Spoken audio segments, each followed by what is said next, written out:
nyenjikwa abemo mbamba kumomo wow wow wow wow wow wow wow wow tena tutmo esa tinda nini ubini na foto nini go nakwe go mende mo go kwe go magamo go nakwe go na wunje go kwe go nanji. Here I'm with Dr. Mbakwa, who is the medical officer here and also the medical director. So he's playing both leadership role. Can you give me how the hospital is performing, especially in this area of conflict? We do have challenges like the crisis still. Due to the crisis, there's a lot of, the crisis has inflicted a lot of poverty into the community. Yes, so people find it difficult to come, get treatment. The money they have available is, in terms of their priority, their health does not fall among them.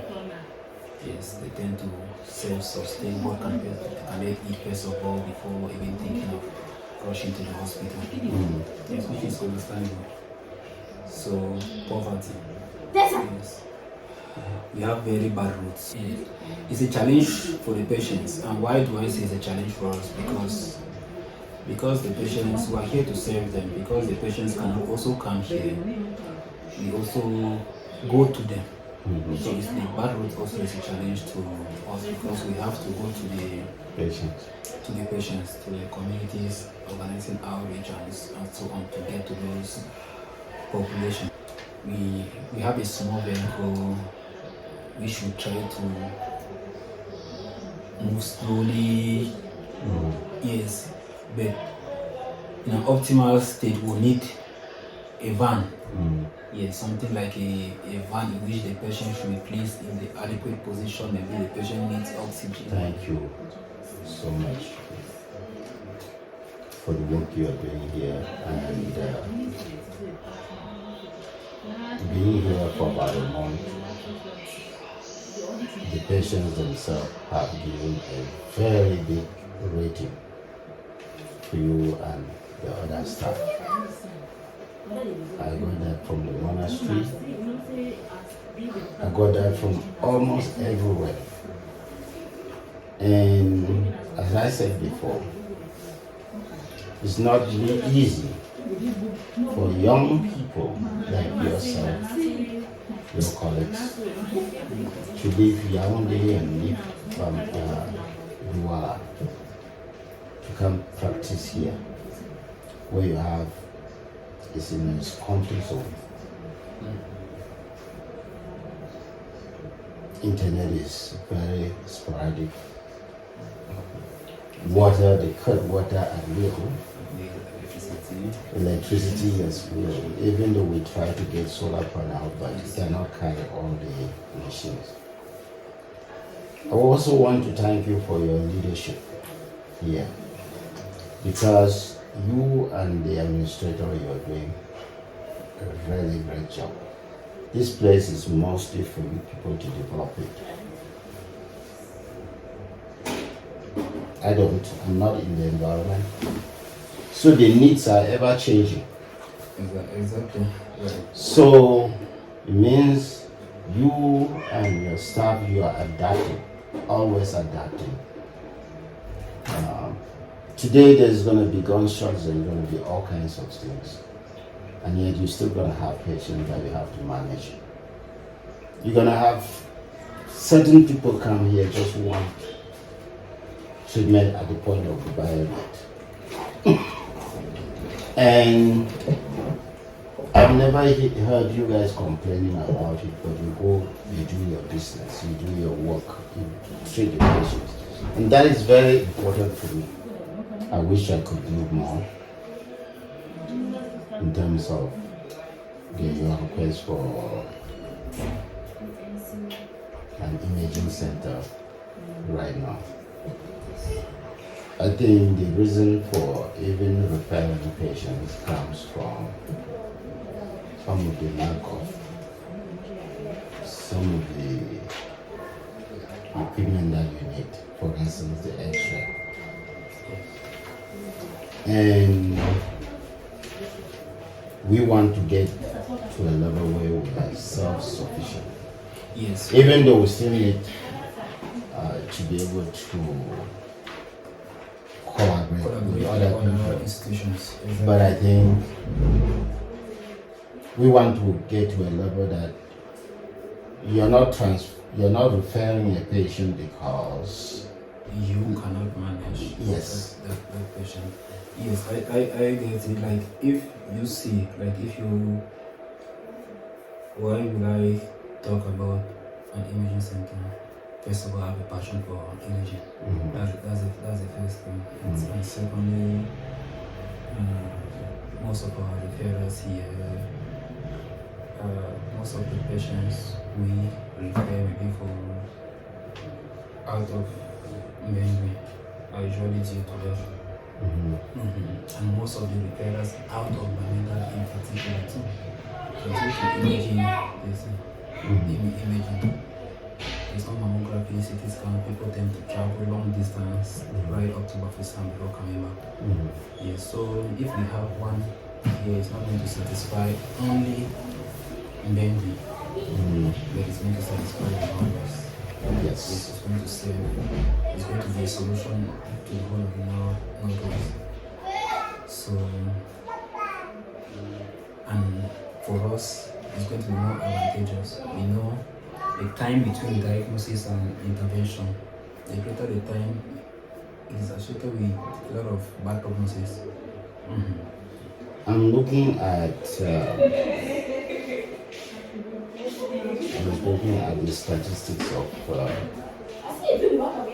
cancer rise, especially, even though it's globally, but here we have like having a mammography which you can diagnose so that you can refer to Cameroon Oncology Center, which is in Douala. This is one of the best cancer institutions built by my cousin who serves the whole of West Africa. This can actually serve as also a pre-triage. Yes, like a screening, exactly. For Cameroon Oncology Center. So the imaging center is going to serve us a lot. So that is something that we'll concentrate on getting that department open here.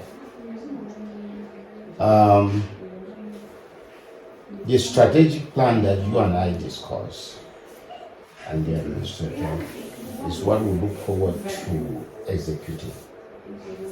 And we start with that. Then we open an eye and ear department. So we look at that need and we also satisfy that need. Exactly. That's one of the challenging problems we have in Africa is we don't undergo regular screening. So having that center here and encouraging or educating the population about the importance of that, I think they will come for the screening, because there are many people in there with early cancers at a level which could be easily managed, but they don't come to the hospital for screening for us to pick that out.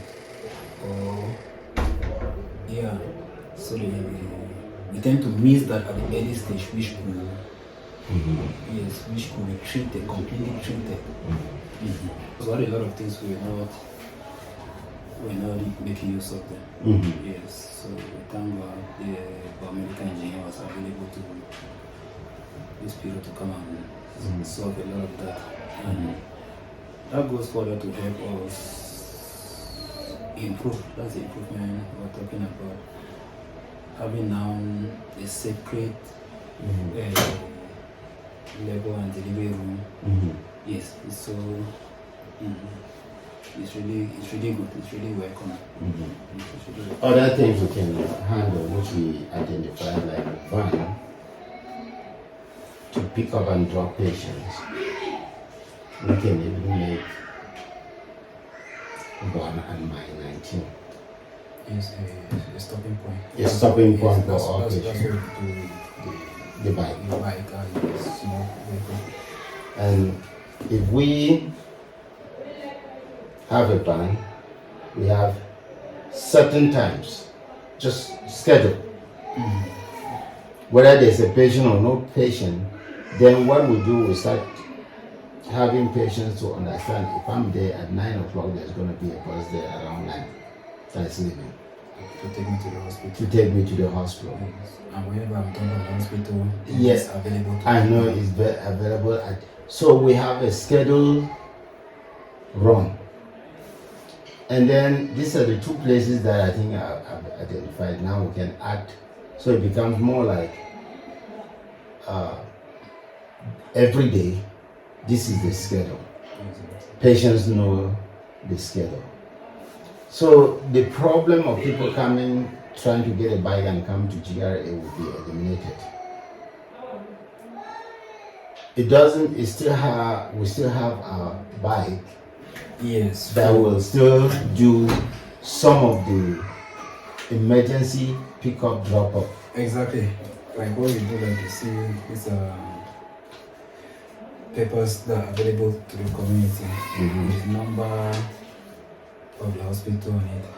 Yes, in case of any emergency, in case of anyone wanting to come to the hospital. If a patient is discharged, you have follow-up home visit.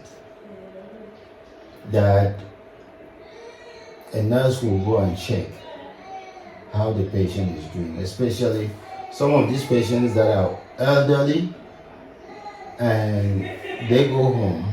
We don't know whether they're taking their medication right or this. So you have a few follow-up visits at home. I'm very happy with the seminars you are having here. The hypertension, the diabetes, pregnant women, the babies.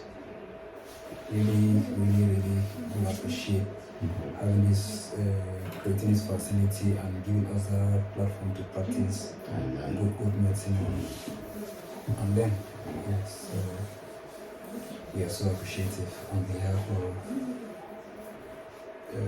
the staff.